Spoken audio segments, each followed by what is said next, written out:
ሰላም ጤና ይስጥልን እንደምን ቆይታችኋል? የጎልጎል ሚዲያ የቻናላችን ቤተሰቦች ለዛሬው ወቅታዊ መረጃዎች ምንስ እየተባለ ነው፣ ምንስ እየተደረገ ነው የሚለውን እንቃኛለን። ቻናላችን ላይክ፣ ሼር፣ ሳብስክራይብ በማድረግ ይከታተሉን። በትግራይ የተለያዩ ቦታዎች እየተካሄደ ያለው የህወሓት ስብሰባ የሚሰሙ ጦርነት አይቀሬ መሆኑን የሚያመለክቱ ንግግሮችና ሀሳቦች የብዙዎችን ቀልብ ስበዋል። በቅርቡ በትግራይ ክልል እየተካሄዱት ህዝባዊ ስብሰባዎችና መግለጫዎች ከፌደራል መንግስት ጋር ያለውን ውጥረት ሊያባብሱና ሁኔታውን ወደ ጦርነት ሊገፉት ይችላሉ የሚል ስጋትም ፈጥረዋል። እምቢ ለብሔር እልቂት በሚል መሪ ቃል በተለያዩ ከተሞች እየተካሄዱ ያሉት እነዚህ ስብሰባዎች የሚመሩት በህወሓት ከፍተኛ አመራሮች ነው። በክልሉ እነዚህ ስብሰባዎች በዘመቻ መልክ እየተካሄዱ የሚገኙት በህወሓትና በፌደራል መንግስቱ መካከል ያለው ፖለቲካ ውጥረት እየተካረረ በመጣበት ወቅት ነው። አንዳንድ ታዛቢዎች የህወሓት መግለጫዎችና ስብሰባዎች ከማዕከላዊ መንግስት ጋር ያለውን ውጥረት ወደ ሌላ ጽንፍ የሚያሸጋግሩ ይሆናሉ ብለው ይፈራሉ። ሌሎች ደግሞ ከነዋሪዎች ጋር መመካከር አዎንታዊ ውጤት ሊያስገኝና ወደ መፍትሄ ሊያመራ እንደሚችልም ተስፋ የሚያደርጉ አይታጡም። በካናዳ ካልጋሪ ዩኒቨርሲቲ መምህር የሆኑት ፕሮፌሰር ጌታቸው አሰፋ በሚያሳዝን ሁኔታ ወደ ጦርነት እንደተቃረብን እንደሆነ ይሰማኛል ሲሉ ለቢቢሲም ተናግረዋል።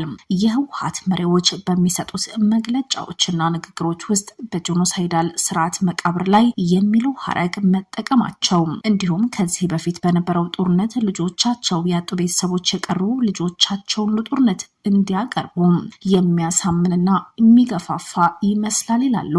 በሌላ በኩል ደግሞ ባለፉት 2 ወይም 3 ቀናት ውስጥ ከማዕከላዊው መንግስት ከፍተኛ የፕሮፓጋንዳ ዘመቻ መከፈቱን አስተውያለሁ ሲሉ ሁኔታው በትግራይ ያለው ሁኔታ አሳዛኝ ነው፣ ስለዚህ የመጨረሻ የሚመስል ሁኔታ እየተመለከትን ነው፣ ነገር ግን ምናልባት ጦርነት የሚቀርበት እድል የለም ማለት ግን አልፈልግም ሲሉ ይደመጣሉ። በክልሉ ያለው ሁኔታ በቅርበት የሚከታተሉ ጌታቸውም እንደ አዎንታዊ እድል የሚያዩት አንዱ እርምጃ ከአሜሪካ መንግስትና ከአውሮፓ ህብረት የሚመጣን ግፊትና የሰላም አውርዱ ጫና መሆኑ ነው። የአሜሪካን አምባሳደር ኤርቪን ማሲንጋ ባለፉት ሳምንታት መቀሌ ከተማን ጎብኝተው ባለስልጣናት ጋር ተነጋግረዋል። አምባሳደሩ በቅርብ ወደ መቀሌም እንደሚመለሱም ተገልጾ ነበር። ይህ ለፕሮፌሰር አዎንታዊ አካሄድ ቢሆንም ለህወሓት ግን ሌላ የተሳሳተ መልእክት እያስተላለፈ ሊሆን ይችላል የሚል ስጋትም አለ። ይህ በሁለት መንገድ ሊታይ ይችላል። በአንድ በኩል ወደ ጦርነት መጠጋት እንዳለ የሚያመለክት ሲሆን፣ ሁለተኛው ነገር ደግሞ እየተካሄዱ ካሉ ስብሰባዎች እንደምንሰማው የቀድሞ ምክር ቤታችን መመለሱም ኃይላችን ማሳየታችን እየተመላለሱ እንዲያዩን አድርጓል የሚል ፕሮፓጋንዳ እየተጠቀሙ ነው። ስለዚህ የጦርነት ለማባባስና ጫና ለመፍጠር ሊሆን እንደሚችል ይናገራሉ። በሌላ በኩል ፕሮፌሰሩ እንደሚሉት እስካሁን ስንሰማው የነበረው ከኤርትራ መንግስት ከፋኖና ከኦሮሞ ነጻ አውጪ ጋር ጦር ያለውን ግንኙነት ገሃድ እያደረጉት ይመስላሉ። ስለዚህ እንደ ተስፋ ምናልባት የዲፕሎማሲ ስኬት ለማሳደግ ሊሆን እንደሚችል የሚል ግምት ያላቸው፣ ነገር ግን በተለይም ከ4 ኪሎ የሚሰማው የፕሮፓጋንዳ ዘመቻ ጦርነቱ በጥቂት ቀናት ወይም በሳምንታት ውስጥ ሊጀመር ይችላል፣ አይቀሬ ነው የሚል ስጋትም አለ። በአዲግራት ዩኒቨርሲቲ መምህር የሆኑትና ህወሓትን በመደገፍ አስተያየቶች በመስጠት የሚታወቁት አቶ አብርሃ ተክሉ ስብሰባው አካታች እንደነበር ይናገራሉ። የመድረኩ ዓላማ በትግራይና በኢትዮጵያ ያለውን ወቅታዊ ፖለቲካ ሁኔታ ማስረዳትና ለወደፊት የፖለቲካና ወታደራዊ እርምጃዎች መዘጋጀት ነው ይላሉ። የፕሪቶሪያው ስምምነት ከተፈረመበት ጊዜ ጀምሮ ጦርነቱ አላቆመም ሲሉ የሚከራከሩት በክልሉ ላይ የተጣሉትን የበጀት የነዳጅና የደሞዝ ክልከላዎችን በአሁኑ ወቅት በአማራ ክልል ስር የሚገኘው የምዕራብ ትግራይ ይዞታዎች ጉዳይ እንደ ማስረጃም የሚጠቅሱ ናቸው። በመቀጠልም ውጥረቱ እየተባባሰ ይመጣ ይመስላል ከሚሉት ወገኖች በክልሉ ውስጥ ለሚካሄደው ወታደራዊ ስልጠናና ምልመላ ሲጠየቁ ደግሞ ይህ መሰረታዊ ጉዳይ ነው። በተለይም አካባቢዎች ሰዎች ሳያምኑ የግዳጅ እርምጃ የወሰዱ አሉ። ይህ ድርጊት ያለውን መንፈስ የሚረብሽ እንደነበረም ግልጽ ያደረጉ ናቸው። ይሁን እንጂ ይህ በትግራይ ያልተለመደና ከላይ አቅጣጫ ያልተሰጠው ነው ሲሉ ሲከራከሩ፣ የሰሞኑን ውይይት ዓላማ ደግሞ በጉዳዩ ላይ የጋራ መግባባት መፍጠር እንደሆነ ነው። የህወሓት ሊቀመንበር ዶክተር ደብረጽዮን ገብረ ሚካኤል በዚህ ሳምንት ባደረጉት ንግግር ክልሉን ከኢትዮጵያ መንግስት ለመከላከል ከሌሎች ኃይሎች ጋር ጥምረት መፍጠሩን ይገልጻሉ። በንግግራቸው የጠቀሷቸው ሌሎች ሌሎች ኃይሎች በስም ያልዘረዘሩ ሲሆኑ የሀገር ውስጥ ወይም የውጭ ኃይሎች ስለመሆናቸው አልተገለጸም። ይሁን እንጂ የጋራ ጠላታችን ብለው የጠሩት የኢትዮጵያን መንግስት ሲዋጉ የቆዩ ቡድኖች ናቸው ብለዋል። ዛሬ እንደ በፊቱ ብቻችን አይደለንም፣ ብዙ ወዳጆች አሉን ሲሉ ይህ ከኤርትራ እንደፈጠሩት የሚገልጹት ጽምዶ የሚያመለክት ሲሆን ይሁን እንጂ በትግራይ ያልተለመደና ከላይ አቅጣጫ ያልተሰጠው ነው ሲሉ ይከራከራሉ። ከሰሞኑ ውይይት ዓላማ ደግሞ በጉዳይ ላይ የጋራ መግባባት መፍጠር እንደሆነ ይናገራሉ።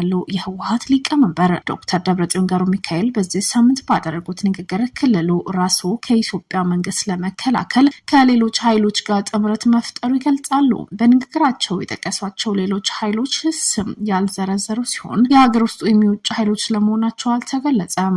ይሁን እንጂ የጋራ ጠላታችን ብለው የጠሩት የኢትዮጵያን መንግስት ሲዋጉ የቆዩ ቡድኖች ናቸው ብለዋል።